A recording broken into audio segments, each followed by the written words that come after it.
Aleluia. Boa noite, queridos. A paz e a graça de nosso Senhor Jesus, amém?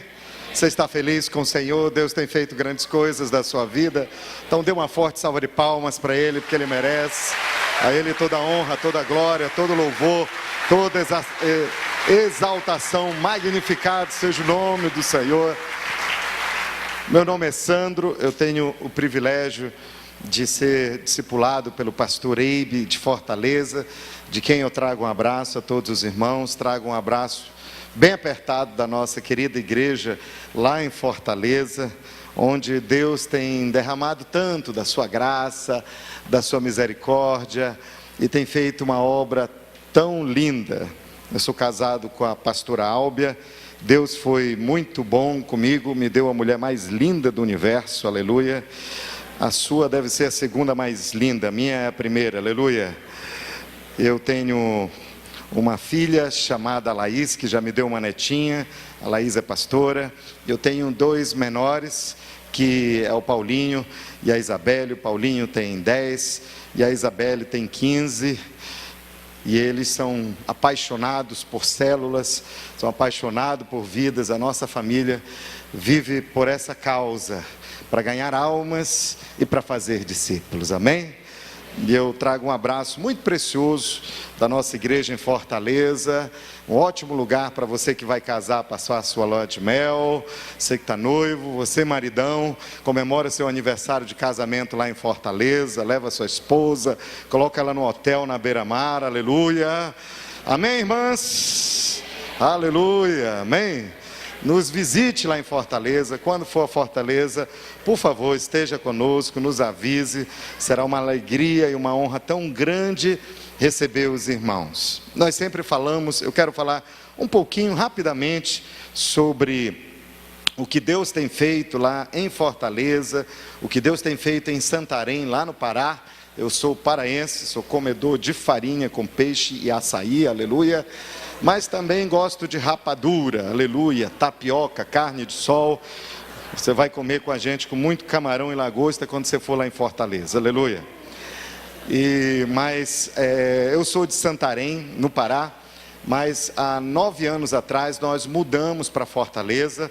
Ontem, dia 12 de março, nós completamos 8 anos de idade, a nossa igreja lá em Fortaleza. No ano de 2005 para 2006, nós mudamos para Fortaleza com aproximadamente 100 pessoas, incluindo pastores, obreiros, irmãos que deixaram seus trabalhos, seus empregos lá em Santarém e mudaram para Fortaleza.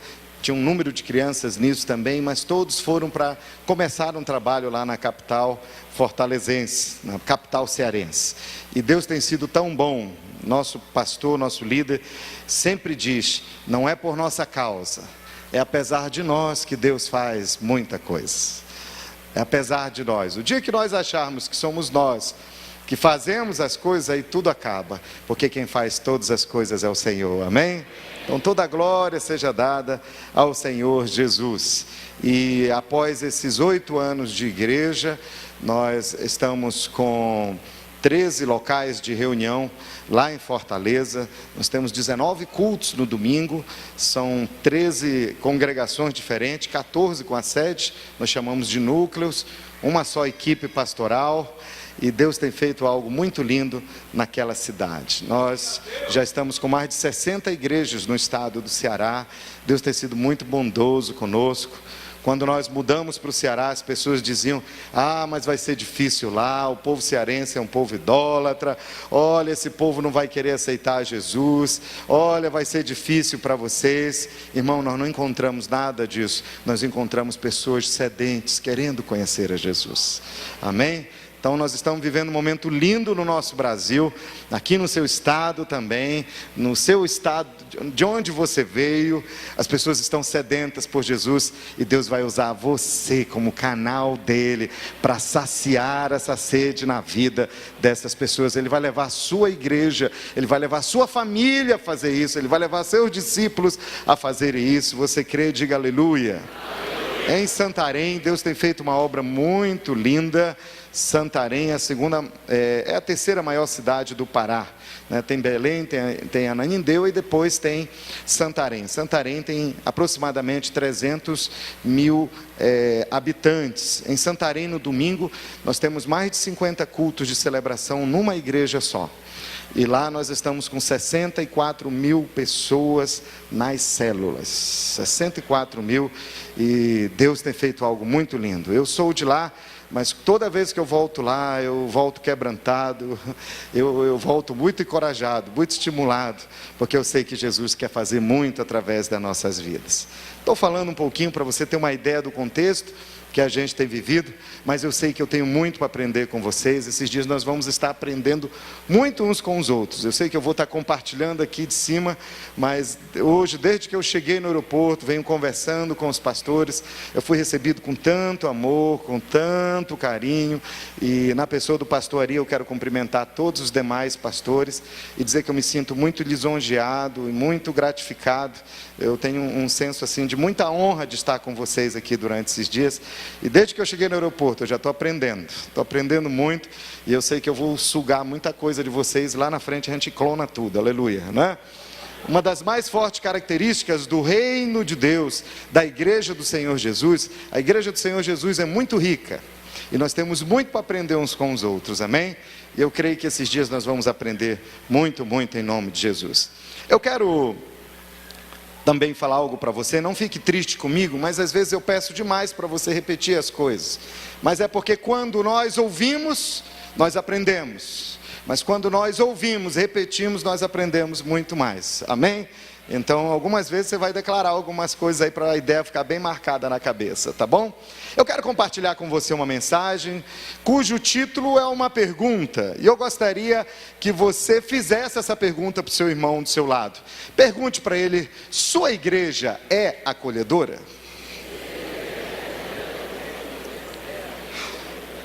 Eu vou dar a resposta para você. Responda para o seu irmão: claro que sim. Amém? Pergunte para o seu irmão: você é um líder acolhedor? Aí nós somos muito humildes para dizer que nós somos, né? Então pegue na mão do seu irmão e diga para ele: eu tô cumprimentando alguém que é muito acolhedor. Amém? Eu creio de coração que a resposta para essa pergunta, a resposta é sim. Eu creio que a sua igreja é uma igreja muito acolhedora. E eu creio também de todo o coração que você é um líder de excelência e que você é uma pessoa muito, muito acolhedora. E Deus tem levantado nesses dias uma igreja que é assim, líderes que são assim, pastores, supervisores, líderes de células, membros da igreja, são pessoas extremamente acolhedoras, porque pessoas acolhedoras, líderes acolhedores, uma igreja que é acolhedora, é uma igreja que vai ao encontro das necessidades das pessoas nos dias de hoje. As necessidades na vida de uma pessoa que entrega a sua vida a Jesus são muitas. Num novo convertido é um anseio por uma nova vida. Eu conheci Jesus, eu estou livre de todo mal, eu larguei aquela vida de pecado, eu estou livre da escravidão, o Senhor agora é o meu pastor, nada me faltará. Isso não é propaganda enganosa, porque Ele é poderoso para fazer mais, infinitamente mais, do que tudo que você pedir, do que tudo que você pensar, do que você sonhar, do que você imaginar. Ele é o nosso Deus provedor, amém? Então a pessoa que entrega a sua vida a Jesus, ela tem a sua esperança renovada.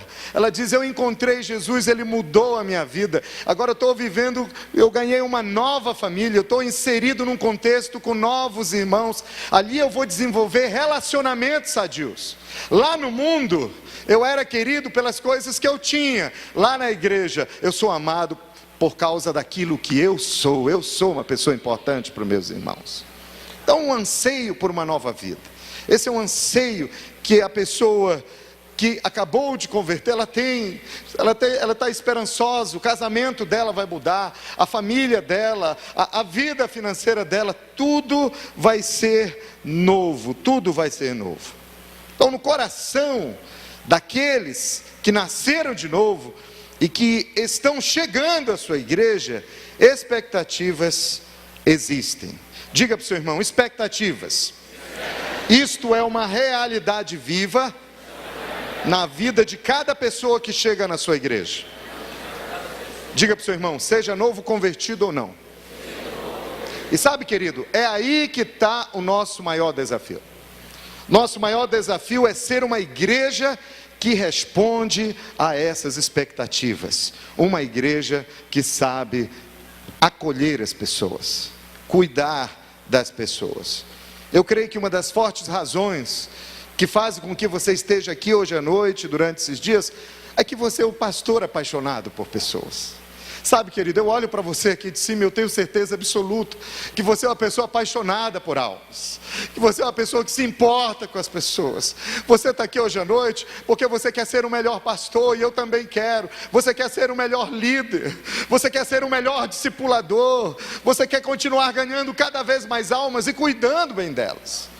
Então, querido, todos nós temos muito para aprender e para crescer em tudo isso. E eu creio que Deus tem chamado você, Deus tem chamado sua igreja, Deus tem chamado seus líderes, seus liderados, para ser uma resposta desse clamor diante de Deus, para manifestar o desejo de Deus sendo cumprido na vida de cada pessoa. Existe um número muito grande de desviados no Brasil. Isso é uma tragédia. Isso é um fato muito triste. E os números que nos dão são diversos. Na realidade, não existe nenhuma pesquisa feita que possa, de uma forma clara, dizer exatamente esses números. Mas pesquisas de entidades religiosas, pesquisas do IBGE, trazem uma certa luz sobre esses números. Alguns dizem que é 30 milhões, outros dizem que é 35 milhões, alguns dizem que pode chegar a 40 milhões. Mas o que a gente sabe é que existe uma igreja forte no Brasil, mas existe uma outra igreja de desviados, querido. E isso é uma notícia muito triste. Isso é um fato trágico na nossa nação. E sabe, querido, nós estamos falando de pessoas que um dia vieram aqui na frente, levantaram suas mãos e disseram: Jesus, eu te recebo como meu Senhor e meu Salvador. São pessoas que congregaram numa igreja um dia, são pessoas que foram numa célula talvez um dia, são pessoas que vieram à igreja e não vieram mais. Eu vi uma pesquisa, e essa pesquisa falava um pouco sobre isso. Algumas coisas, alguns fatores que desanimaram as pessoas de continuar andando com Jesus. Primeiro, é o fato de que ninguém se importou com elas. Elas se sentiram um peixe fora d'água dentro da igreja. Como um peixe fora d'água, pastor? É tipo você quando vai para o aniversário e você é o convidado do convidado. Você não é penetra, tá, querido? Você é o convidado do convidado. Um irmão chega e diz: ô querido, eu vou para o aniversário, sua esposa viajou, você está meio só aí, a minha esposa também está viajando, né? As duas foram participar de um congresso, uma cidade tal, e que tal, eu vou para o aniversário, você não vai comigo? Aí você fala: mas eu não sei quem é o aniversariante. Aí você diz: não importa, eu sou o convidado, e você é convidado do convidado. Aí o amigo que te convidou para o aniversário, ele se atrasa. Vocês combinaram de se encontrar na frente da casa e entrarem juntos para o aniversário. Mas você se atrasa, ou melhor dizendo, seu amigo que te convidou para ir ao aniversário, você é o convidado do convidado. Lembre disso, que você é o convidado do convidado. Então quem te convidou atrasa, e você liga para ele e diz: o que aconteceu? Nós marcamos 8 da noite, são 8h45, você não chegou. Ele diz: me perdoa, eu tive que socorrer minha vizinha. Eu estou aqui no hospital, estou na maternidade. O meu vizinho viajou, ele é representante comercial, trabalha fora. E a mulher dele, quando eu estava saindo para ir para o aniversário com você, teve dor para ter neném. Estou com ela aqui no hospital. A bolsa da irmã rompeu dentro do carro. Mas eu estou chegando aí porque a sogra dela já chegou. Ele diz: mas olha, não é bom você ficar sozinho aí na rua, esperando eu chegar, porque a partir das 8h30, 9h tem assalto por aí, entra logo. E você, convidado, disse: mas entrar? Aí o seu amigo diz: sim, é o aniversário da Rogéria, irmã Rogéria. E aí quando você chegar, você diz que o nome do irmão te convidou para o aniversário é Gertudrino. Aí você fala: irmã, eu sou amigo do Gertudrino. Aí ele foi lá, você vai lá, bate na porta, a aniversariante, a Rogéria, abre a porta séria, porque ela não sabe quem é você, ela não te conhece. E você está lá de mão vazia, você não leva um presente sequer. E você diz: mas eu sou amigo do Gertudrino. Ela diz: é amigo do Gertudrino, é meu amigo de todos os meus amigos, entra. Só que você entra na festa, você não conhece ninguém. O que você é na festa? Você é um peixe fora d'água. Você só fala com uma pessoa na festa, é com o garçom. É para pedir guaraná, diet e salgadinho.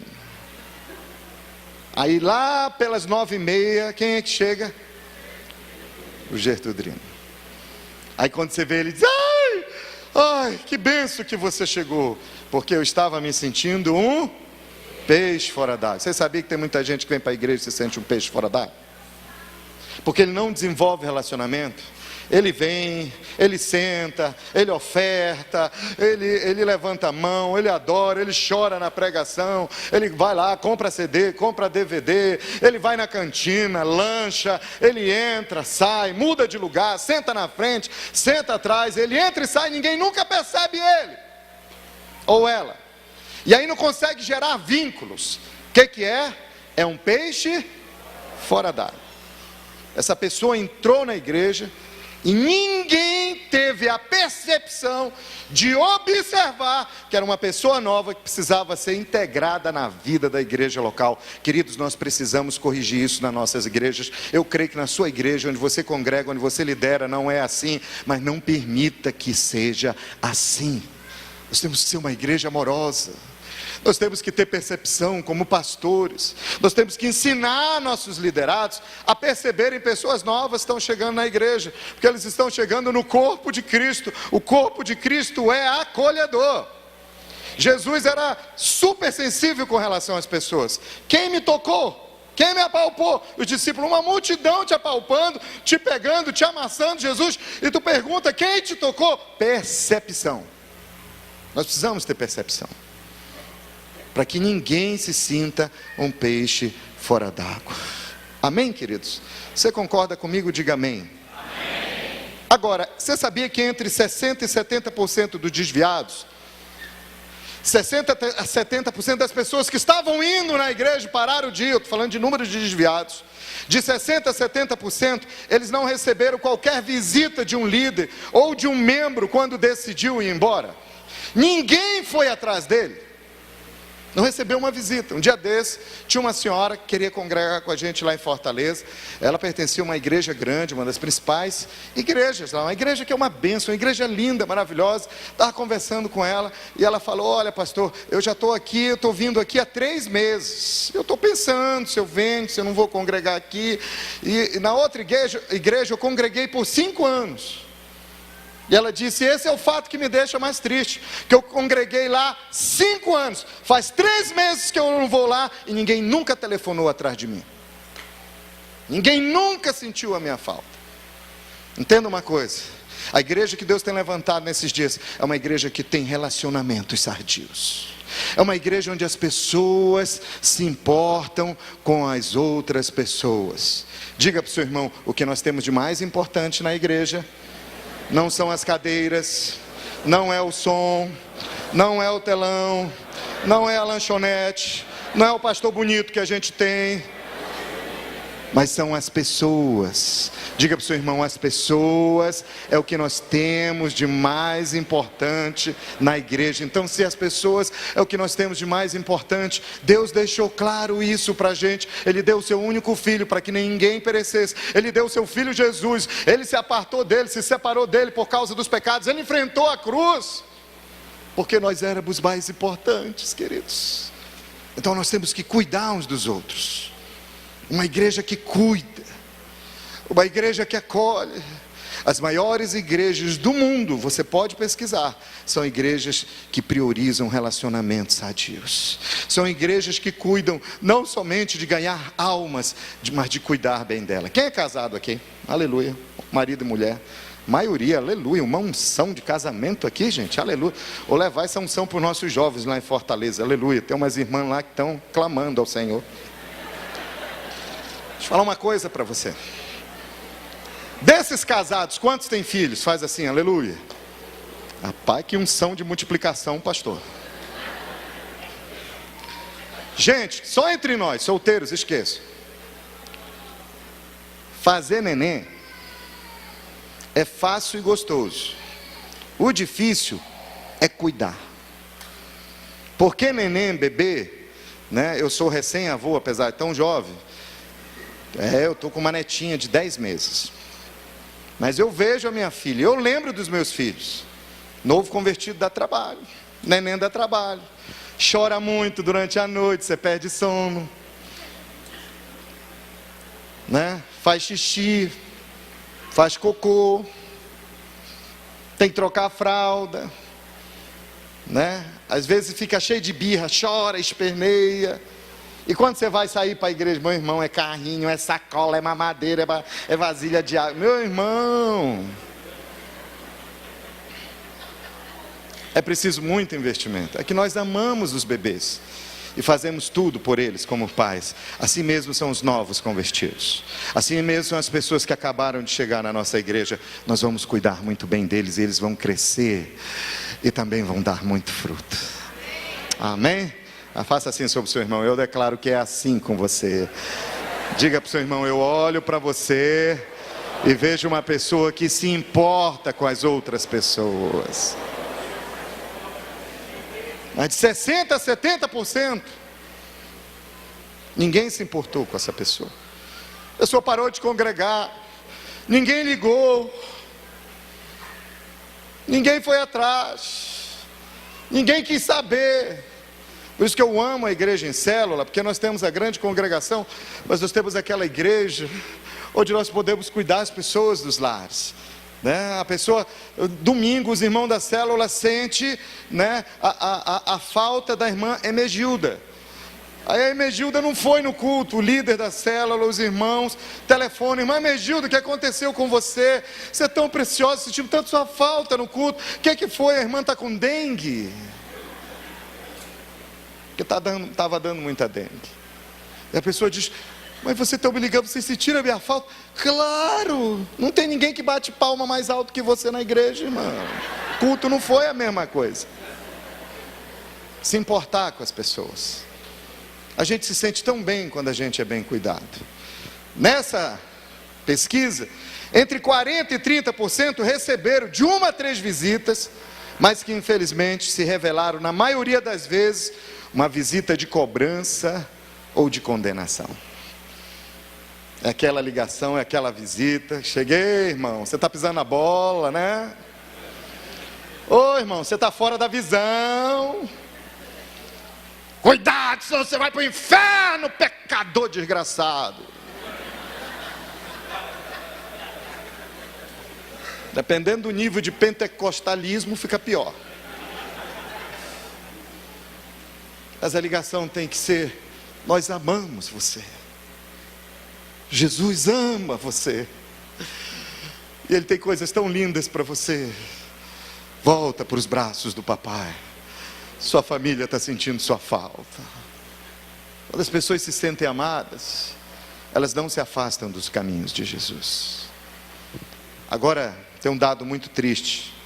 A maioria dos desviados, acima de 50%, é afetada pelo ressentimento com a sua liderança. É gente que saiu da igreja, é gente que parou de congregar na igreja, porque se sentiu ofendida, machucada, decepcionada, ferida com seus últimos líderes. E aí, querido, nós temos que ter um coração muito quebrantado. Muito quebrantado. Eu soube de um pastor que tinha perdido muita gente na igreja dele. E ele era mais ou menos assim. É no estado de São Paulo. Muito precioso esse pastor. Mas queria congregar, se não congregasse, ele não... né? Porque, irmão, diga para o seu irmão: pastor tem que ser meloso. Pergunte para o seu irmão: você é um pastor, uma pastora melosa, um pastor meloso? Você diz: ah, não, pastor, eu sou um machão, eu sou assim, Gabriela, eu nasci assim, vou continuar assim, ninguém muda. Pau que nasce torto, morre torto, meu irmão. Pau que nasce torto, morre torto, se não passar na mão do carpinteiro Jesus.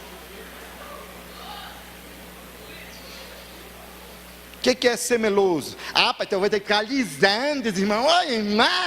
Não é isso que eu estou falando, não. Se for, melhor, mas se não der, não dá. Mas seja amoroso com as pessoas. Abrace as pessoas. Você sabia que um dia desse um irmão veio falar comigo? Ele disse: pastor, preciso abrir meu coração com você, eu estou triste com você. Eu perguntei: mas por quê, irmão? Ele disse: porque eu fui conversar com você e eu me senti a voz do Brasil. Você sabe aquele jornalzinho que tem às 18, 19 horas, a voz do Brasil?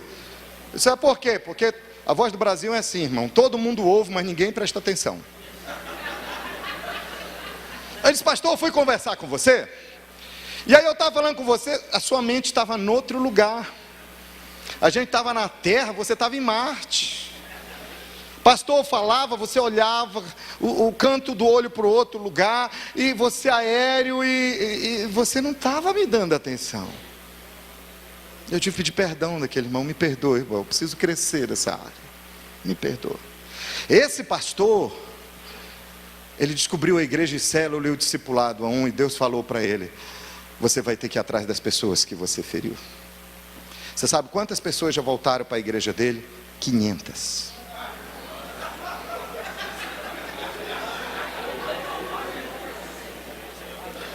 Ele visita a pessoa fica tão... Eu não estou brincando não, irmão. Eu só não falo o nome dele por uma questão de ética, ele não me autorizou a falar. Nem tente adivinhar. Mas, querido, ele chega lá com as pessoas, aí a pessoa fica surpresa: o pastor aqui, o que ele quer? Será que eu estou com dízimo atrasado? Ele veio me buscar?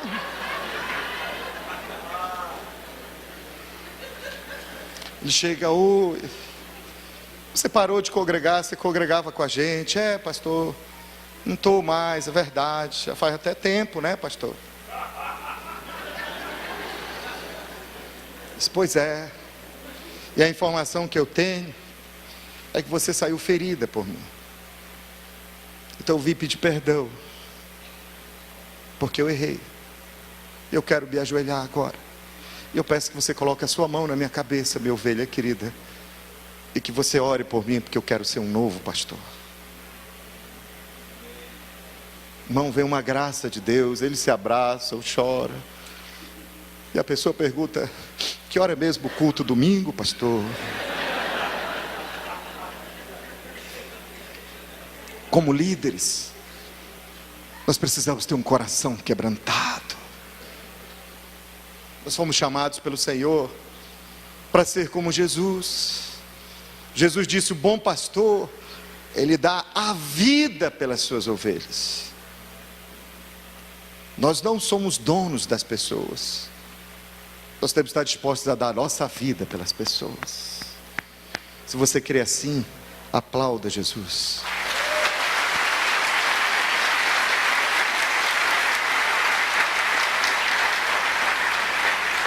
Então o desafio é grande para a nossa geração.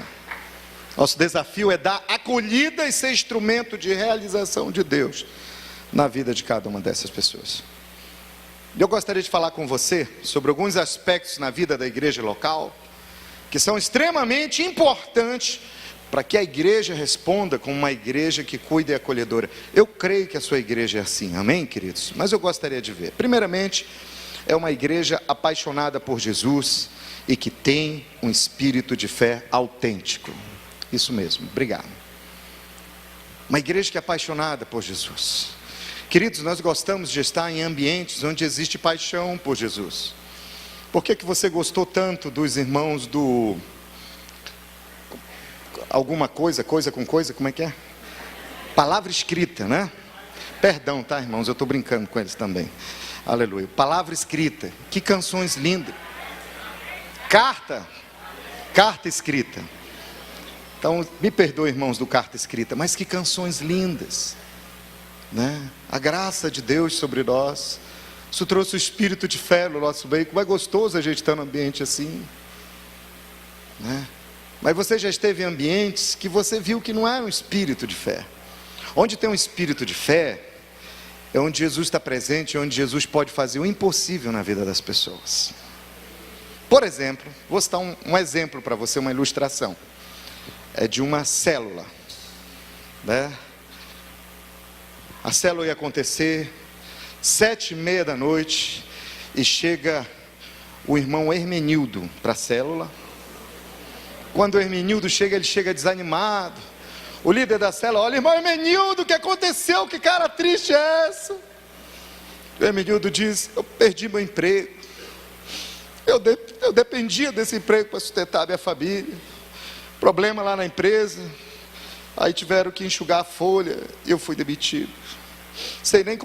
Não fui nem buscar minha mulher lá em casa para vir para a célula. Já vim direto do trabalho. E não fui nem buscar minha mulher. Não sei nem como falar isso para ela. Eu não tenho nem cara para contar para ela. Ela vai ficar tão triste. Como é que eu vou contar isso para ela? Aí nisso, o irmão Benedito, que estava do outro lado, tinha acabado de chegar na sala, disse: o que foi, irmão? Você perdeu o seu emprego? Meu irmão, tira essa cara de tristeza. Fica triste não, irmão. Porque se essa porta fechou, é porque Deus vai abrir uma melhor para você. A irmã Antonieta, que estava lá no outro canto, sabe aquelas irmãs de oração? E disse: irmão, nós vamos orar, nós vamos jejuar por você, e Deus vai resolver a sua questão. O Fabiano, que estava aqui atrás, com a esposa dele, Anacleta, o Fabiano disse: é uma célula, gente. Aí o Fabiano disse: irmão, deixa eu contar meu testemunho. Eu perdi o emprego, mas deixa eu te dizer uma coisa. Eu tive uma atitude de louvar ao Senhor. Fiquei só louvando, não murmurei, não reclamei. Eu pedi a Deus o emprego, fiquei só agradecendo a Deus. Deus me deu um emprego muito melhor, que eu ganhei até mais. Aí a Anacleta disse: é verdade, Fabiano fez isso. Fabiano louvava a Deus todo tempo. Então, macho, porque lá no Ceará é assim, os irmãos chamam os homens de macho e as mulheres de mulher. As irmãs ligam: ô mulher, tu não veio para o culto não, né? Os homens: ô macho rei, vamos jogar bola depois. É assim. E a Anacleta fala: irmão, nós vamos orar por você. E você, irmão, só vai ter uma atitude de louvor depois. E ajoelha logo. Irmão, assanharam ele todinho, irmão. Tanta mão na cabeça dele. Os irmãos oraram, os irmãos profetizaram, os irmãos declararam. Nós declaramos, nós concordamos em fé com você. Deus vai te dar um emprego melhor. Senhor, supre, tal e tal e tal. Irmão, agora é só louvor, vamos louvar. E vai dar certo. E vai acontecer com você o que aconteceu comigo. Irmão, não estamos com você. Se você precisar de dinheiro, a gente arranja dinheiro. A gente vai cuidar de você. Não vão cortar sua luz, seu telefone, seu celular, nada. Sua geladeira vai estar cheia, sua célula vai cuidar de você. E meu irmão, tenha fé que Deus vai dar um negócio melhor. Rapaz, ele ficou animado, ele louvou, cantou, terminou a célula, ele foi para casa. E aí já era tarde da noite, a mulher estava esquentando o jantar dele na cozinha. E ele chegou em casa: aleluia, aleluia, mulher, glória a Deus, mulher. E ela disse: que houve, homem, tu tá doido? O que aconteceu contigo? Eu perdi o emprego, aleluia.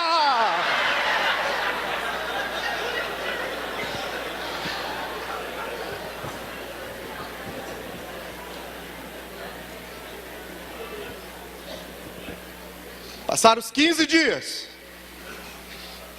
Ele dá um testemunho na cela. Ele disse: hoje cedo, meu telefone tocou, era uma prima que eu não falava há 5 anos.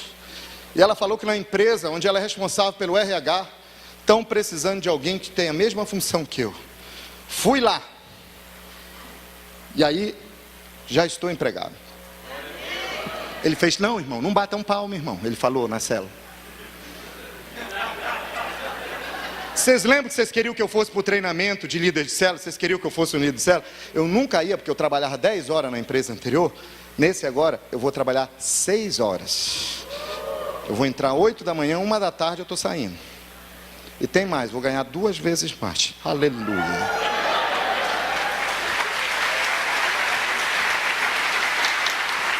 Sabe por quê? Porque ele estava numa célula que tinha um ambiente de fé e tinha paixão absoluta por Jesus. Ambiente de fé onde tudo vai dar certo. Meu irmão, não aceite na sua célula testemunho. Alguém quer dar um testemunho? Aí alguém levanta a mão. É a irmã Fisiuna, quase cunhada do Shrek. Aí, não é a Fiona, né? Ela diz: irmão, quero dar um testemunho de vitória. Conta, irmã. Irmão, o diabo está muito furioso. Irmão, o diabo está muito furioso. De noite eu dormi mal, comi alguma coisa, irmão, deu desarranjo. Mas Jesus é tão bom, olha o milagre. Eu tomei um sorrisal, aí eu dormi bem. Irmão, quando eu saí, eu descobri que eu dormi mal e eu amanheci de torcicolo. Mas pela fé, irmão, fui trabalhar. Olha o milagre, eu andava assim. Irmão, quando eu cheguei na parada do ônibus, não é que quebrou o salto do sapato? Ah, olha o milagre. Tem um irmão que tem uma sapateira aí na frente da parada de ônibus. Ele me deu um sapato novo, mas é porque o diabo está com raiva de mim, irmão. Ó, o diabo vai te perseguir tanto no seu dia a dia, irmão. Ó, o diabo tem tanta raiva de você, você toma cuidado, viu, com o diabo. Mas Deus vai te dar vitória. Irmão, testemunho é esse, miséria queima. Não admita testemunho de incredulidade, porque aonde você está, aonde você vive, aonde você congrega, tem paixão por Jesus e um espírito de fé verdadeiro. Diga para o seu irmão: é assim aonde você vive. Sabe, querido, as pessoas gostam de estar onde tem um espírito de fé, onde tem gente apaixonada por Jesus. Segundo, uma igreja onde todas as expectativas estão voltadas para Jesus. A expectativa é colocada em Jesus. Ela não é colocada na igreja. A expectativa é colocada em Jesus. Ela não é colocada no pastor, no discipulador, no líder da célula ou na própria célula. Eu não sei se você já viu alguns programas de TV onde a pessoa vai dar testemunho. Ela diz assim: olha, minha vida era destruída. Aí depois, meu casamento foi restaurado, eu fui curada do não sei do que, agora eu tenho uma casa, 3 carros na garagem, você viu, né? E a pessoa diz: depois que eu vim para a igreja tal, meu casamento foi restaurado. Depois que eu vim aqui para a igreja tal, aí a minha vida financeira, minha empresa, né? Eu montei uma empresa, agora já tenho 2 empresas, eu já tenho 3 carros na garagem, depois que eu vim para essa igreja, minha vida... Ela fala da igreja o tempo todo, não diz nenhuma vez que foi Jesus. Você sabe por quê? As expectativas dela estão voltar na igreja.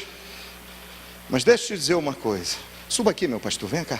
Você, rapidinho. Enquanto ele está subindo, deixa eu falar uma coisa. A igreja pode errar. O líder da célula ou a célula pode falhar. O discipulador pode falhar. Mas Jesus não vai errar nunca. Então eu tenho um discípulo, meu discípulo, o Hermenildo, aleluia. Brincadeira, né? Eu é que devia ser seu discípulo, viu, querido? Isso é uma benção. Mas aí eu sou o discipulador dele, eu sou um mentor espiritual na vida dele, sou o líder dele, mas para ajudar ele a colocar as expectativas dele em Jesus. Ele está na igreja, mas a expectativa dele está em Jesus. Ele está na célula, bem cuidado, participando, quer ser até um líder de célula, mas a expectativa dele está em Jesus. Ele tem um discipulador que caminha com ele, porque deve está sonhando os sonhos de Deus para a vida dele, mas os olhos dele estão em Jesus. Ele tem um pastor fantástico, dinâmico na igreja dele, amoroso, que pastor legal, mas a expectativa dele está em Jesus. E o pastor, a célula, a igreja, o discipulador vai fazer isso, querido, nós vamos caminhar junto, mas olha para lá, é para Jesus, olha para Jesus. Olha o que Ele vai fazer através da sua vida. Olha o que Ele vai fazer na sua família. Ele vai usar você tão poderosamente. Nós vamos continuar olhando atentamente para o autor e consumador da nossa fé.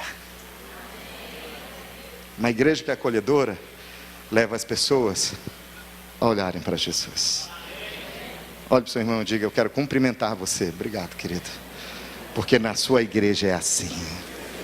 Porque você faz assim. Terceiro, isso é até bom para o nosso ego, né? Às vezes nós, como os líderes, quando as pessoas dependem demais da gente, isso não quer dizer que a gente vai se excluir, tá, querido? Pelo contrário, a gente vai ajudar e servir o máximo que a gente puder. Mas às vezes o diabo quer que a gente ache que as pessoas precisam da gente e que nós somos os superstars. Pastor Superman, pastor Homem-Aranha, pastor Capitão América, pastora Mulher Gato, cheio de poderes. Mas não é para o pastor, é para Jesus.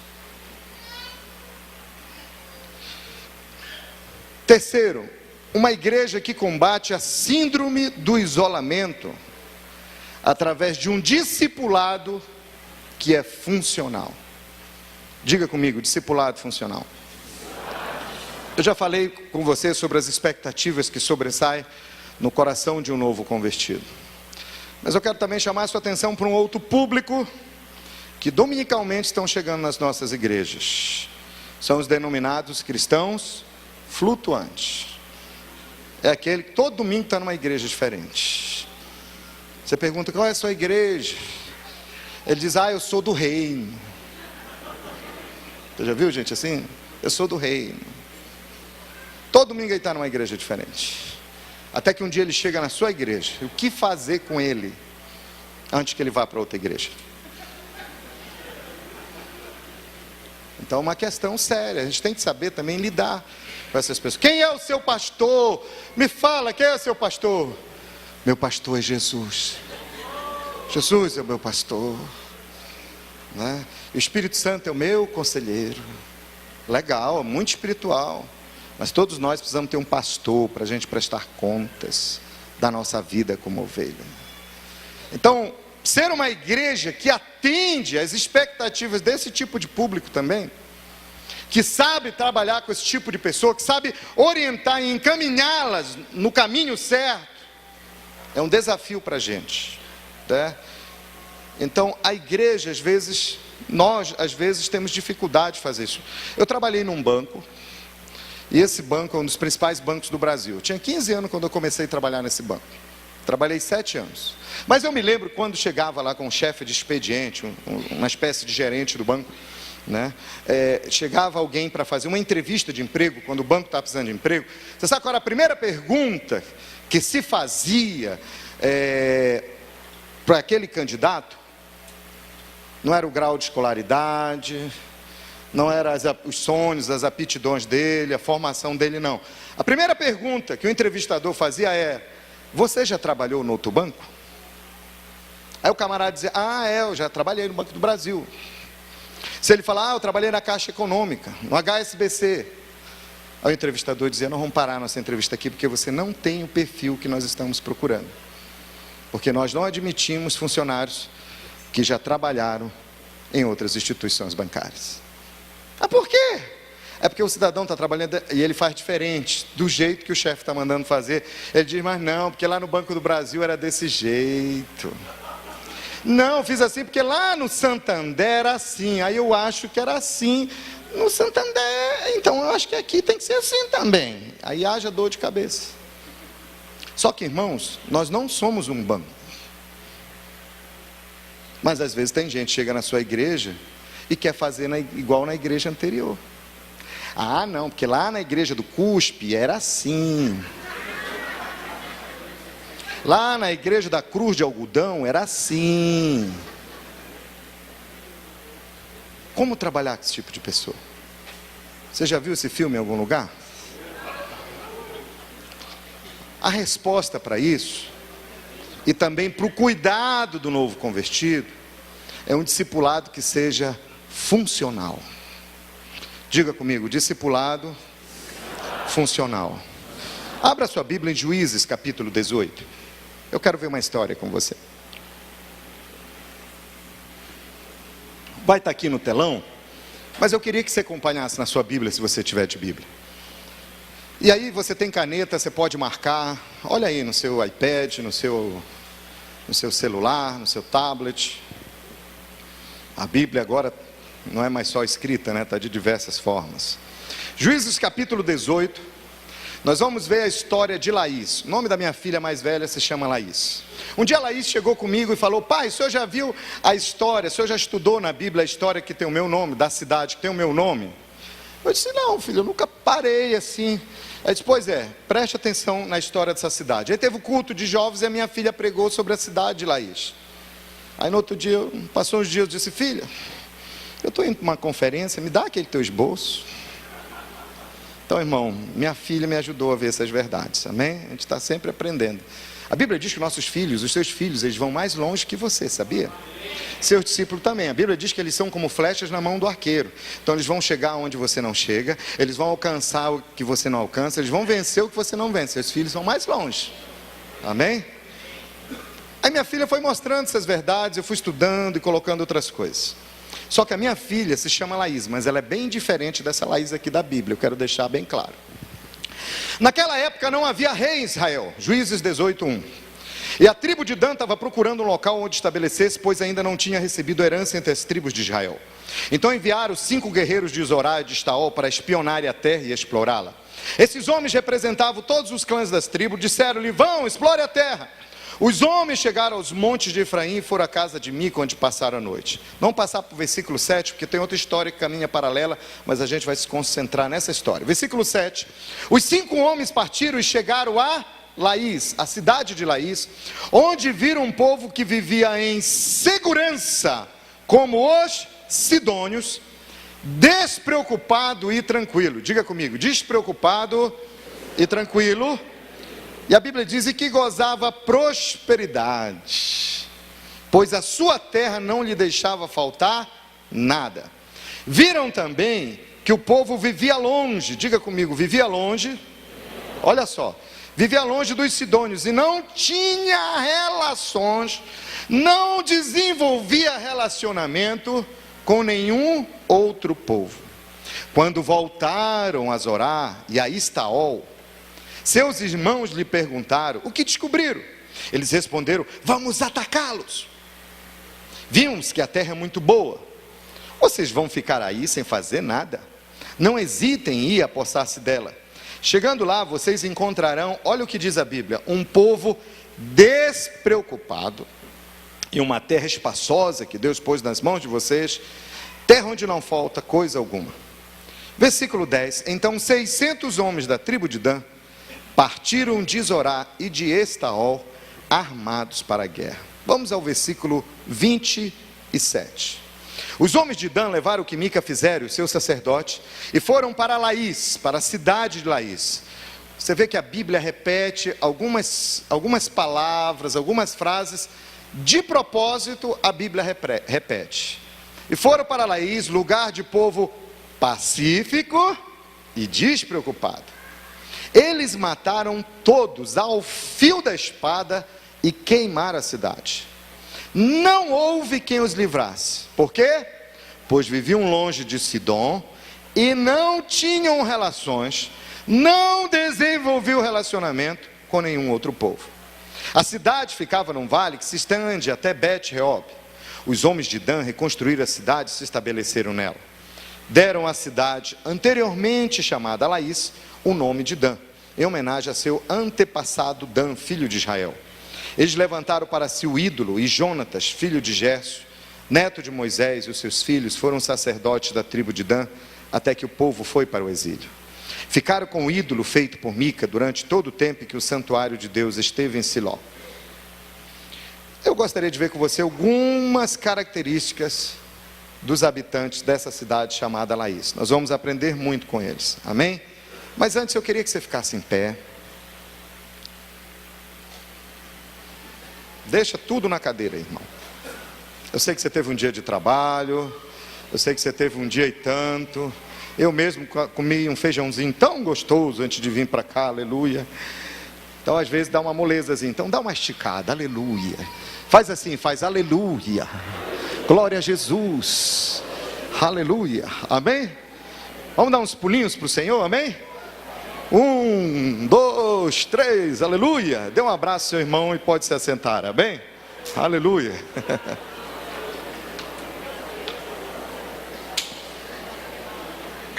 Vamos lá.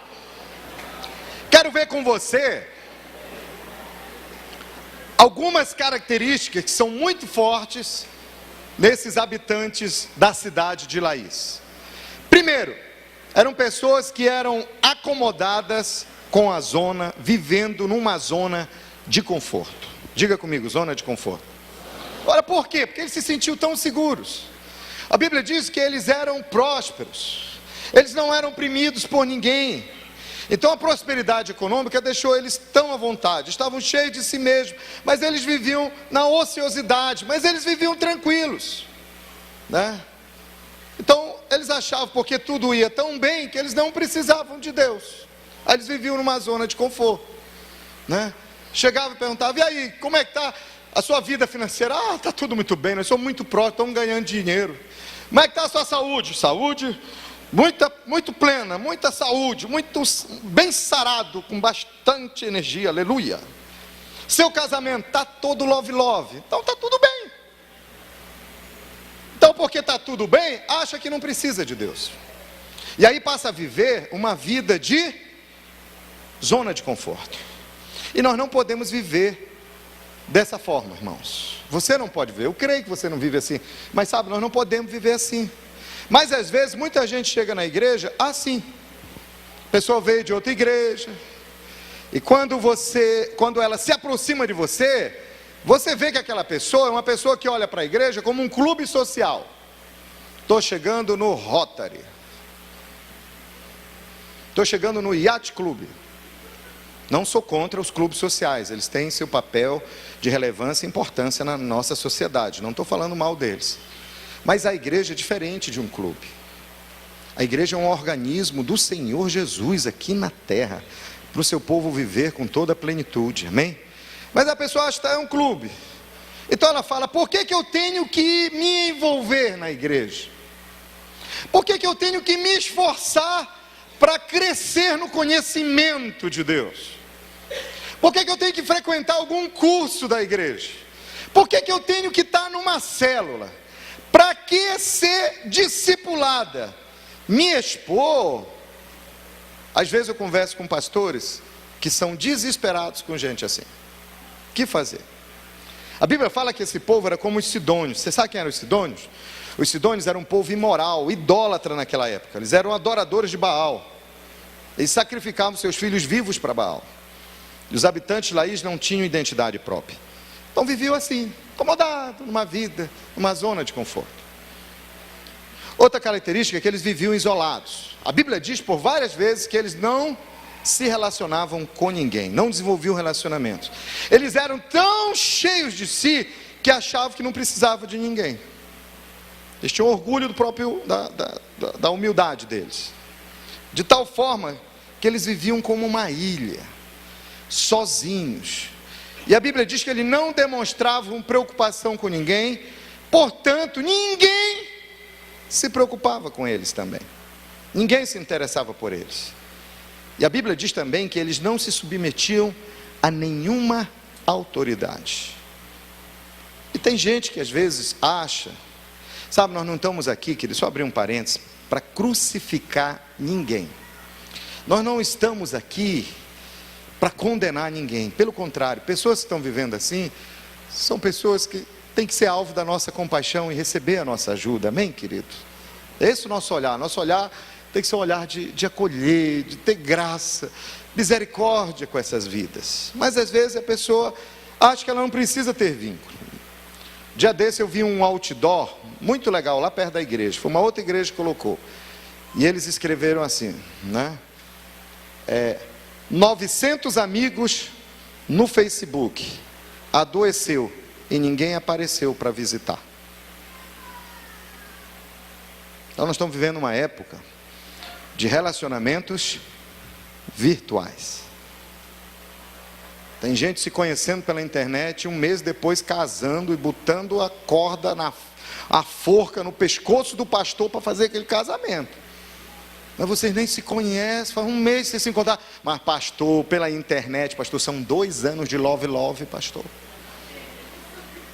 Eu sei todos os gostos dela. Ela diz, pastor, eu sei como ele é, pastor. Conheci ele via internet. Irmãos, como diz lá no Ribeirinho, isso é canoa furada. Isso é um engano. Mas as pessoas estão se enganando. Tem gente né? Um dia desse eu vi 2 jovens, adolescentes. Eles são muito amigos, e nós sabíamos que eles eram amigos, de internet. Bate-papo do Facebook, Instagram. Eu não sou contra redes sociais, inclusive me siga no Facebook, no Instagram, tá, irmão? Estou brincando. Não estou condenando as redes sociais, né?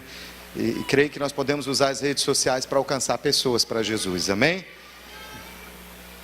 Mas eles viviam batendo papo, eram amigos pelas redes sociais. Aí um dia as 2 famílias se encontraram, os pais, e foram jantar juntos. E eles sentaram um para frente do outro, foi um silêncio. Por quê? Eles só eram amigos virtuais, frente a frente. E meu irmão, o camarada atrás do computador, de um celular ou de um tablet, ele muda. Ele coloca a foto do Brad Pitt no lugar da foto dele. Ele tem dinheiro, ele tem carro bonito, ele é tão extrovertido, ele é amoroso, educado, sedutor. Mas quando vai ver o cidadão de frente, sem comentários. As pessoas estão muito envolvidas em relacionamentos que são virtuais. Mas deixa eu te dizer uma coisa, um relacionamento virtual não sara a ferida de um coração. Por isso nós precisamos desenvolver relacionamentos sadios. Mas às vezes a pessoa, ela acha que ela não precisa ter cobertura espiritual. Eu ter uma cobertura espiritual, eu prestar conta da minha vida, pedir ajuda contra as tentações. Diga para o seu irmão, é melhor confessar uma tentação para não ter que confessar um pecado. Então, querido, deixa eu falar uma coisa. É importante você ter um discipulador, uma discipuladora, alguém que você pode compartilhar na hora da fraqueza, alguém que vai orar com você, na hora que está tudo bem, vai celebrar as vitórias com você, mas na hora que você está numa dificuldade, alguém que vai estar orando com você, que vai ajudar você, que não vai condenar você. Eu chego com o meu pastor, eu abro a minha vida, ele chega comigo, Sandro, como é que você está? Como é que estão seus olhos? Como é que você está? O relacionamento com o sexo oposto, área de tentações, você está andando em vitória? E quando eu abro o meu coração para ele, ele não olha para mim e diz, sem vergonha, você já é até um pastor, como é que você ainda passa por esse tipo de tentação?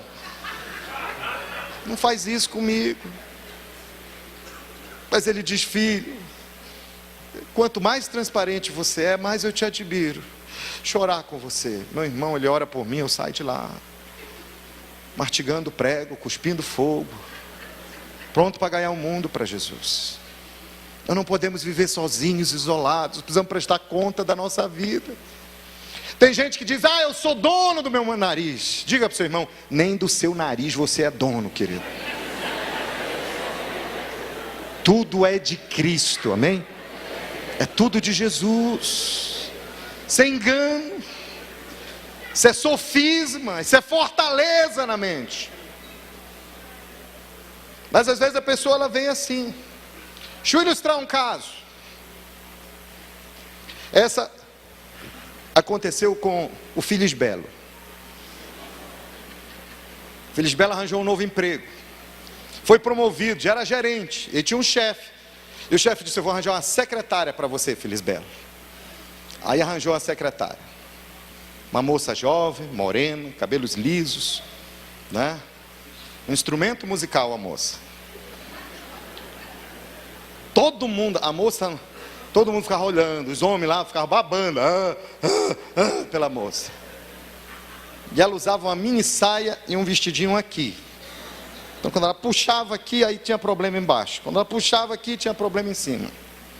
Ele ligou, olha, e ela é muito sensual.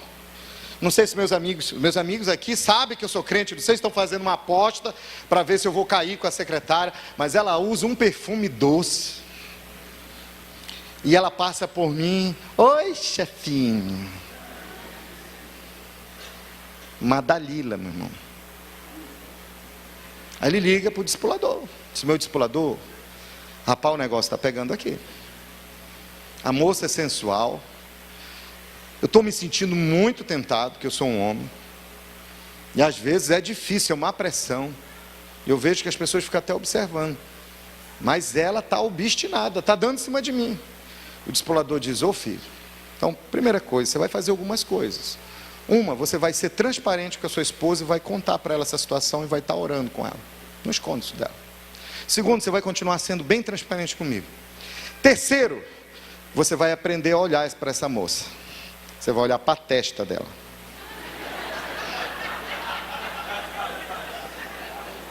Quando ela vier, você olha aqui, ó, para o início dos cabelos dela. Aí você não enxerga mais nada.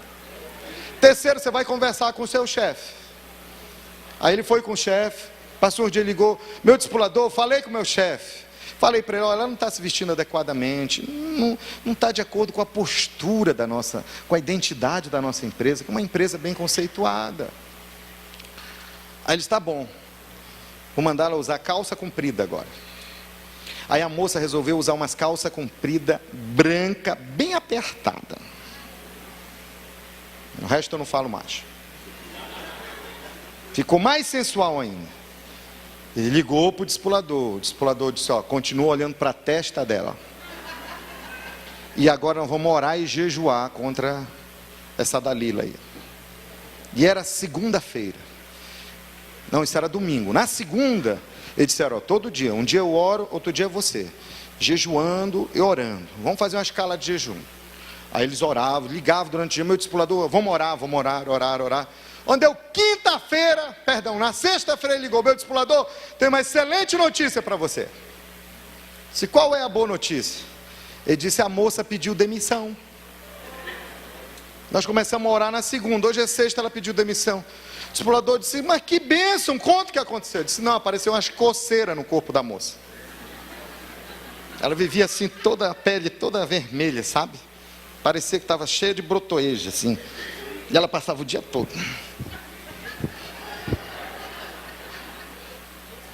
Ela foi no médico. O médico fez todo tipo de exame com ela, não descobriu o que ela tinha. E aí, o médico disse para ela assim: e quando é que isso começa a acontecer? Ela disse: é quando eu ponho o pé na empresa.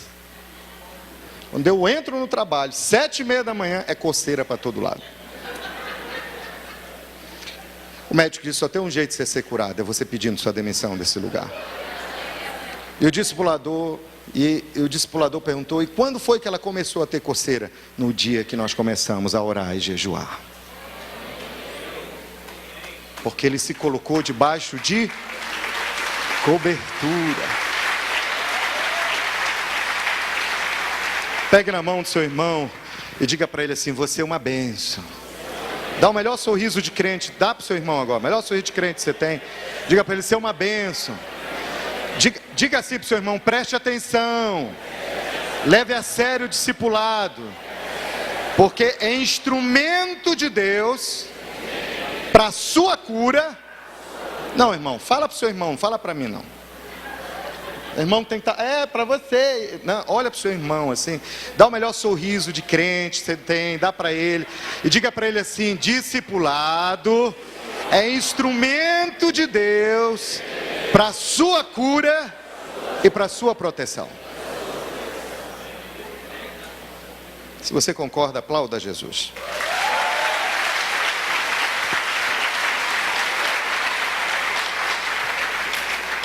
Esse tipo de pessoa, ela que tem esse espírito de Laís, ela estabeleceu uma independência, tanto das pessoas como de Deus. E nós não podemos viver assim. Amém? Às vezes esse tipo de pessoa é gente que gosta de mostrar defeitos. Às vezes esse tipo de pessoa é crítica. É pessoas que gostam de mostrar tudo está errado na igreja. Aqueles ventiladores, a cor da igreja, sermão do pastor, às vezes está bom, mas tem vezes falta um pouquinho de sal. É o tipo de gente que dá muita ideia na igreja. Eu soube de uma senhora que ela estava dando uma ideia. Ela chegou e falou lá para um dos pastores na igreja. Ela disse: olha, que tal se a gente fizer um painel, um quadro de aviso, de acrílico, a gente colocar isso e aquilo, e fazer isso, aquilo lá, e se a gente fizer tal coisa na igreja, e se a gente fizer isso aqui, e se a gente fizer... Gente, era um negócio assim, muito invocado, muito legal, sabe? Aí o pastor lá, estava lá, olhou e disse: poxa, boa ideia, mas Nós estamos precisando de uma pessoa que leve à frente esse projeto e faça isso. Ele disse, alguém tem que fazer. Aí o pastor disse, já que você teve esse revelamento, eu acho que você é a pessoa ideal para implementar a ideia. Até hoje o negócio não foi feito. E a pessoa às vezes tem muita iniciativa, mas tem pouca acabativa. Essas pessoas também vivem desguarnecidas. Eles não fechavam as portas da cidade, não faziam reparo nos muros da cidade, porque nunca avistavam nenhum perigo. Então o tipo de gente que diz, a minha vida é tão confortável, por que estabelecer limites? Por que tomar cuidados? Por que estar numa célula? Por que ser discipulado? Por que ter proteção espiritual? Por que ter uma cobertura, uma autoridade espiritual na minha vida? E eles viviam assim, sem cobertura espiritual. Juízes 18:7 diz na revista atualizada que nenhuma autoridade havia que por qualquer coisa o oprimisse. O resultado de tudo isso é que eles foram vencidos facilmente. Eles se tornaram presas muito fáceis. A Bíblia diz na revista atualizada que esse povo era muito confiado. O cristão que vive dessa maneira, querido, ele se torna uma presa fácil para o inimigo. Por isso que o discipulado é tão importante.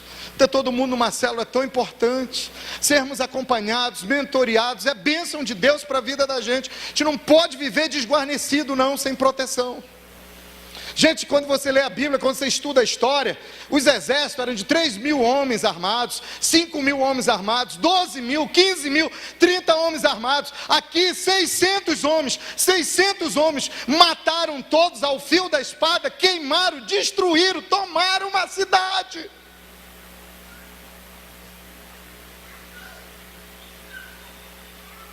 Isso é muito sério.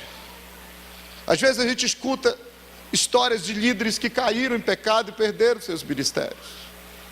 E nós não estamos aqui, querido, que Deus nos guarde disso, amém? Que Deus tenha misericórdia da vida da gente, amém? E nós não estamos aqui para condenar essas pessoas. Nós temos que orar essas pessoas, amar essas pessoas, ajudar essas pessoas, ter compaixão e misericórdia pela vida dessas pessoas. Mas no momento crítico, no momento de tentação, no momento de tomar uma decisão, sei lá, algo aconteceu, mas elas estavam sozinhas, não tinha ninguém para dizer, olha, o caminho que você está seguindo é perigoso, não vai por aqui, vai por ali, te afasta disso, não faz assim, é livramento para a tua alma. Mas eles estavam sozinhos, não tinha um amigo em quem confiar, não tinha um pastor em quem confiar, não tinha ninguém para confessar a tentação. Nós não podemos viver como os habitantes de Laís. Nas nossas igrejas, ninguém pode viver assim. Amém? E o final de tudo, houve morte, ruína e estabelecimento de um reino idólatra. De um reino idólatra. Oh, querido, nós precisamos ter uma igreja que seja acolhedora. E que se preocupe em discipular e liderar as pessoas e ver o bem-estar espiritual das nossas ovelhas. A Bíblia diz, procura ver o estado das tuas ovelhas. Então nós temos que cuidar das ovelhas que Jesus, com o seu sangue tão precioso, nos confiou. Por último, eu vou pular um ponto, o quinto. A igreja acolhedora, eu encerro com isso, tem uma liderança acolhedora. A célula acolhedora tem uma liderança acolhedora. Discipuladores acolhedores tem outros discipuladores acolhedores. Na realidade, é esse ambiente que tem que ser toda a igreja, amém, queridos? Seu coração é acolhedor? Você está disposto a colocar as pessoas na frente das coisas? Você está disposto a colocar as pessoas na frente dos programas da igreja? Você está disposto a colocar as pessoas na frente dos ministérios da igreja? Não estou dizendo que a igreja tem que ter ministério fraco, ministério ruinzinho, banguelinha, não. Não. Eu creio numa igreja que tem células fortes e ministérios fortes e atuantes também. Creio que nós podemos ter um equilíbrio nisso, sim. Os ministérios são super importantes na igreja. Mas deixa eu te dizer uma coisa. Grande parte da nossa equipe de pastores são ex-alguma coisa. Né? Tem pastor que é ex-drogado, tem pastor que é ex-bandido, tem pastor que é ex-prostituto. Mas um dia alguém acompanhou, discipulou e disse: você vai dar a volta por cima. Você sabia que o meu discipulador uma vez teve que me esconder no quarto dele, porque eu corria risco de morte? Na casa dele, por causa de uma situação que não dá nem tempo de contar aqui. Ele disse: você só abre a porta se você ouvir minha voz. Eu vou sair para ver se a gente resolve essa situação. Ele teve que lutar muito comigo, teve que investir muito no meu casamento. Meu irmão, eu e minha mulher, a gente brigava muito. Misericórdia. Eu queria mudar a minha mulher queria me mudar. Meu irmão, quantas vezes, horas e horas aconselhando. Minha mulher era brava, irmão. Alguém já viu uma mulher brava? Com certeza não é a sua, mas a minha era, meu irmão. Agora pensa numa mulher doce, quebrantada, amorosa, love, cheia do Espírito Santo. Deus transformou a vida da minha mulher. Pensa no marido banana. Lá no Ceará dizem: o cabra é barriga branca, né? Eu não era o cabeça da minha casa, eu não era o cabeça do meu lar, eu não era o sacerdote da minha casa. E meu discipulador me ajudando, meses, muitos meses, anos. Mas hoje, nós somos os pastores auxiliares dele. Teve um dia que eu não acreditei mais em mim, mas ele disse: você pode não acreditar, mas eu acredito em você. Uma liderança que é acolhedora e que acredita que as pessoas podem dar a volta por cima, que acreditam que as pessoas podem ser melhores. Então, queridos, a gente tem que investir em discipulado.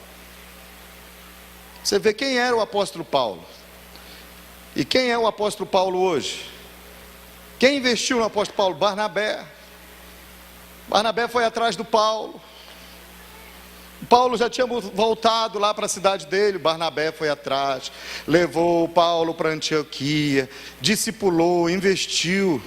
Paulo escreveu mais da metade do Novo Testamento, querido, mas porque teve alguém que acreditou nele, que foi atrás dele.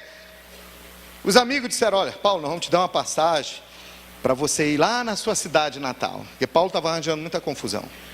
Você vai voltar para lá, só tem um detalhe, uma passagem só de ida, querido. O único que foi atrás foi Barnabé. Barnabé disse: eu acredito em você, eu acredito no seu chamado. E Paulo dizendo: não, mas eu sou muito encrequeiro, eu sou um meninão, eu sou muito religioso, eu não presto para nada, eu vou destruir seu ministério. Ele disse: não, você vai caminhar comigo, eu vou discipular você. Você quer? Você vai ter um espírito ensinável? Você está pronto a pagar o preço para ser quebrantado, zerar o seu relógio e aprender? Paulo disse: eu estou. E aí você vê quem foi o grande apóstolo Paulo. Às vezes você vê uma pessoa que você diz: não tem mais jeito esse aqui não, estou por aqui. Dia desse eu cheguei com o meu pastor, meu discipulador, eu falei: pastor, esse cidadão aqui, ó, eu sei que o senhor ama muito ele, mas eu estou entregando ele, tem jeito não. Eu estou por aqui, não estou por aqui, pastor, estou por aqui dele. O pastor disse: deixa só eu lembrar tudo que eu fiz com você. Eu disse: pastor, pare, eu vou perseverar nesse irmão, vou caminhar com esse irmão. Às vezes a gente esquece de quem a gente foi. Diga para o seu irmão: as pessoas são o que nós temos de mais importante na igreja. São ovelhas preciosas do Senhor. Vou encerrar com uma história que mudou a minha vida. Não faz muito tempo não. Foi lá em Fortaleza. Meu discipulador, meu pastor, quando nós mudamos para Fortaleza, ele começou abrindo célula além de abrir no condomínio onde ele morava, mas numa favela. Em um ano ele tinha 18 células.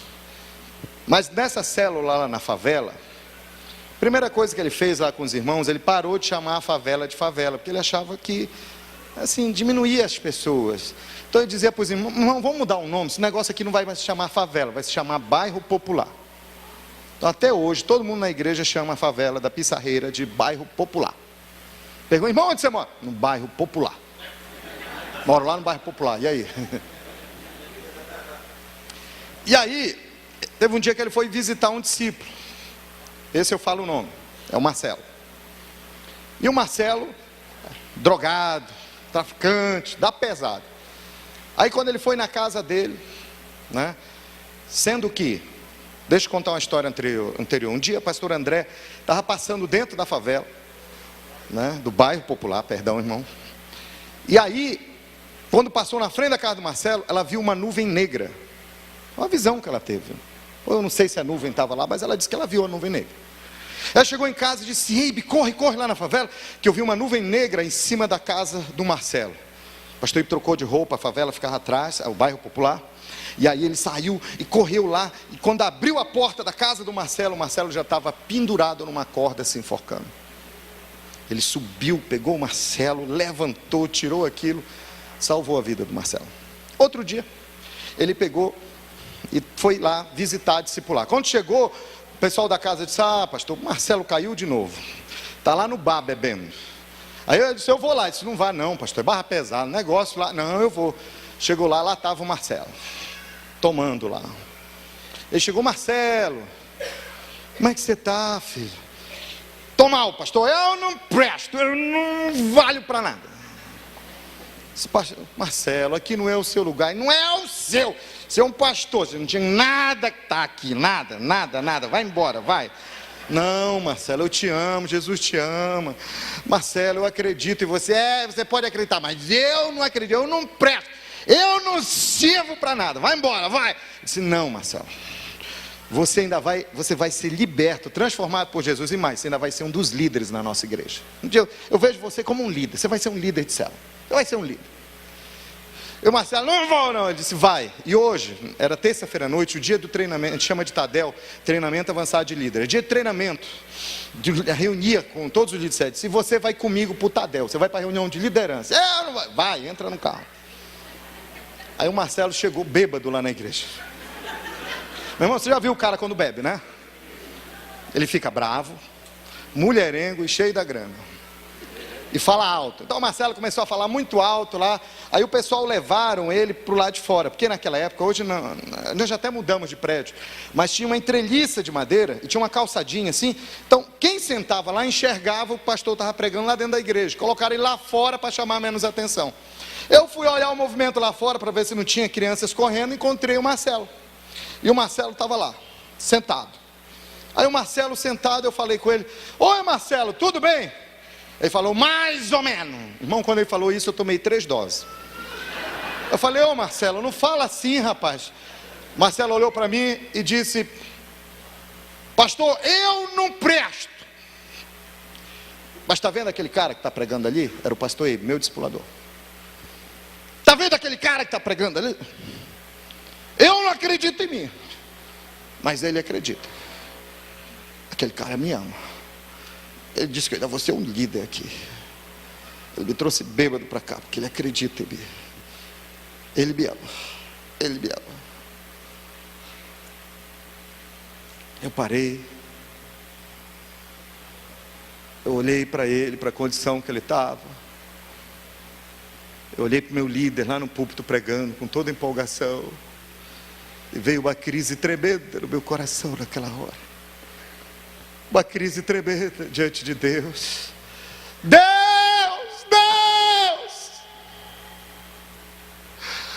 Me dá esse coração de amar as pessoas, de se doar em favor delas e de acreditar que elas podem mudar.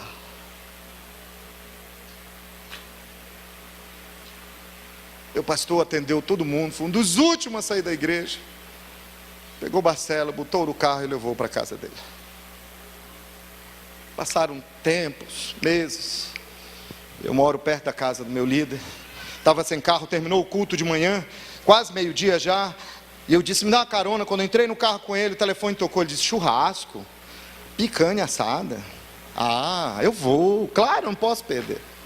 Eu disse, churrasquinho aí, hein, pastor? Que almoço bom, surgiu o convite, é? Ele disse, pois é, Sandro, acabaram de me ligar lá da casa do Marcelo. É que estão fazendo um churrasco em comemoração, porque essa semana ele se torna o líder de célula.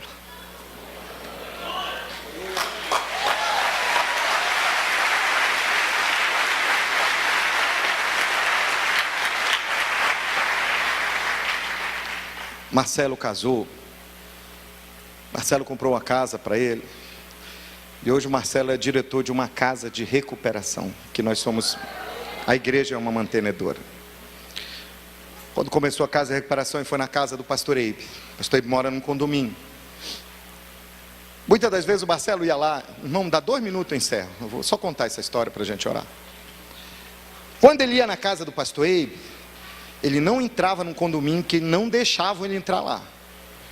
Então o pastor ia lá na rua, na calçada, sentava, abraçava, o Marcelo chorava, ele discipulava o Marcelo na rua.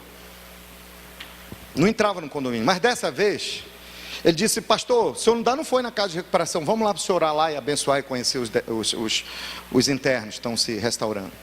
Está bom, então Marcelo, o negócio é o seguinte, você quer que eu te pegue? Eu vou no meu... Ele disse, não pastor, Deus me deu um carro, eu vou lhe buscar. E dessa vez, abriram o portão do condomínio para o Marcelo. E o Marcelo entrou no carro. Parou na frente da casa do pastor. E quando o pastor, Marcelo, que carro legal, que bênção, foi Jesus que me deu, pastor. Quando ele ia entrar no carro, disse, mas primeiro dá uma olhada que está escrito atrás, aí no vidro de trás, o adesivo enorme. Estava escrito assim, obrigado, meu Deus, pela vida do meu pastor, que nunca desistiu de mim. O pastor Eibe se sentiu tão emocionado.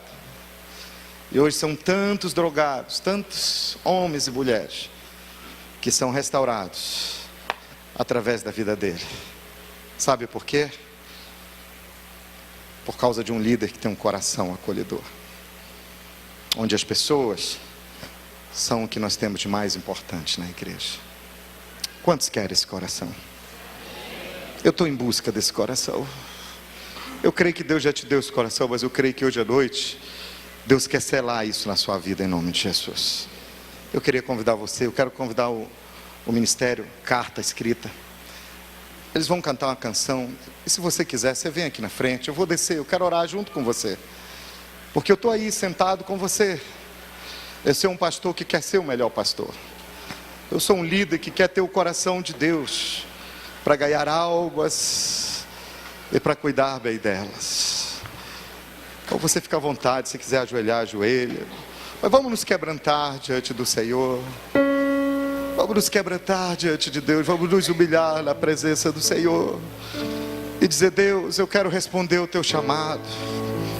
Mas eu não quero ser um pastor qualquer, um líder de célula qualquer, um membro qualquer na minha igreja, Senhor.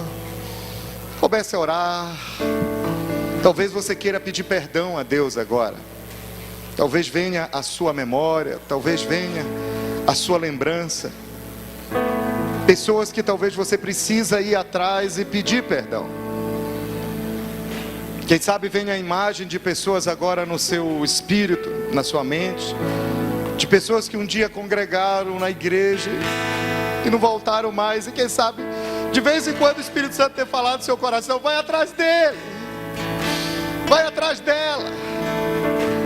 Quem sabe existam pessoas que a gente precisa pedir perdão, e eu creio que nessa semana você vai procurar, vai pedir perdão, e aquela pessoa vai ser restaurada. Mas nessa noite vamos dizer, mais de ti, Senhor, em mim, e menos de mim, que tu cresça, eu diminua, Senhor. Me dá um espírito quebrantado, e me dá um espírito que é apaixonado apaixonado, um coração que é apaixonado pelas almas, que é apaixonado pelas vidas, que é apaixonado pelas pessoas, meu Deus. Me dá esse coração, levante o seu clamor agora. Essa é uma oração que cada um de nós precisa fazer. Oh Jesus, oh Jesus, nos humilhamos na Tua presença, nos quebrantamos na Tua presença, Senhor.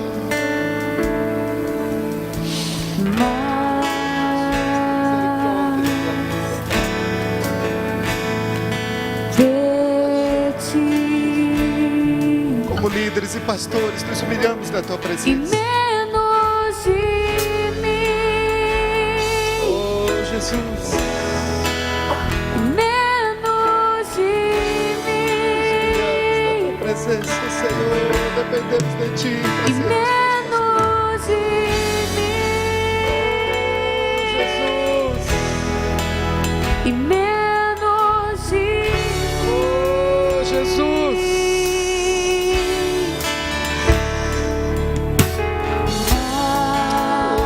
Senhor, nos perdoe pelas vezes que falhamos com as pessoas, pelas vezes que ferimos as ovelhas. Senhor, nos perdoe. Tenha misericórdia de nós, Jesus.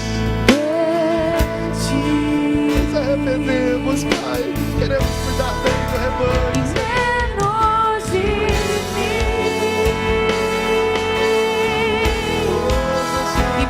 E menos de mim.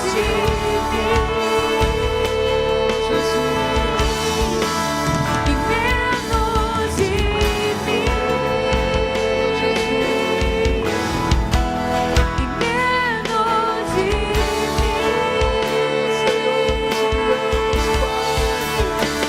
que Ele cresça, eu diminua, que Ele apareça, que eu me constranja com a Sua glória e todo o Seu amor, infinita humildade, servo de todos os irmãos, que Ele cresça, que eu diminua, que Ele apareça, que eu me constranja com a Sua glória e todo o Seu amor, infinita humildade, servo de todos os irmãos. Pai, nos humilhamos na Tua presença, Senhor. Escolhemos nos humilhar na Tua presença nessa noite, Pai. Entendemos a realidade do nosso chamado, Senhor, e a responsabilidade que temos diante de um rebanho que o Senhor comprou com o Seu próprio sangue, Pai. Queremos ser uma igreja que é acolhedora, queremos ser líderes que são acolhedores, queremos ser cristãos que são acolhedores, que amam as pessoas acima de toda e qualquer coisa, Pai. Nos perdoe pelas vezes que falhamos com as pessoas, que prometemos coisas e não cumprimos, que falamos que íamos dar, que íamos fazer alguma coisa a favor delas e não fizemos, e nem demos um retorno a elas.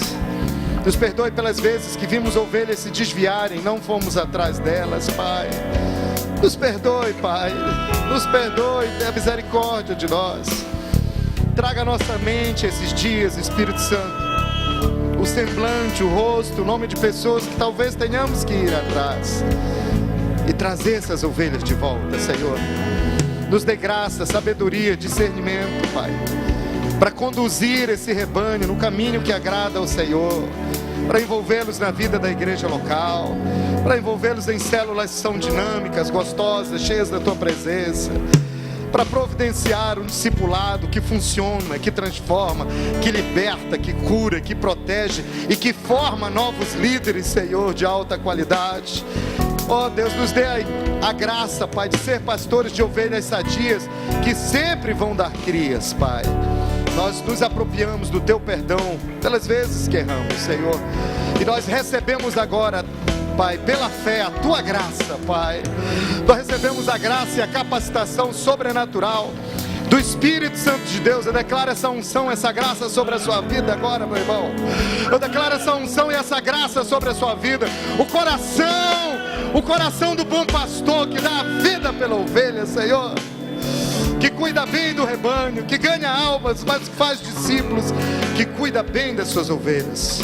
Nós declaramos nessa noite que a sua igreja vai crescer, seu ministério vai crescer, e novos líderes serão levantados. Você vai ter que quebrar as paredes do templo onde você é pastor. Você vai aumentar para a esquerda, para a direita, para frente, para trás. Vai ter mais gente, você vai multiplicar a quantidade de cultos, a quantidade de células. Grande é o rebanho que Deus tem separado para você na sua comunidade, na sua igreja, na sua cidade. Essa cidade será conquistada para Jesus. E você e a sua congregação, se você e a sua família, os líderes, os liderados que Deus tem te dado, vocês vão ser instrumento de graça e de milagre na vida de milhares e milhares e milhares de pessoas. Deus vai fazer isso. Deus vai fazer isso. Levante suas mãos e diga: obrigado, Senhor. Eu tomo posse dessa bênção. Eu declaro: minha igreja é acolhedora, meu coração é acolhedor. E todo o rebanho é o rebanho que ama as almas, que ganha almas e que cuida bem delas. E isso é só o começo, no nome de Jesus. Amém, Senhor. Aleluia. Aleluia. Abrace pelo menos 3 irmãos e declare: estou abraçando alguém que tem um coração acolhedor. Você é uma pessoa acolhedora.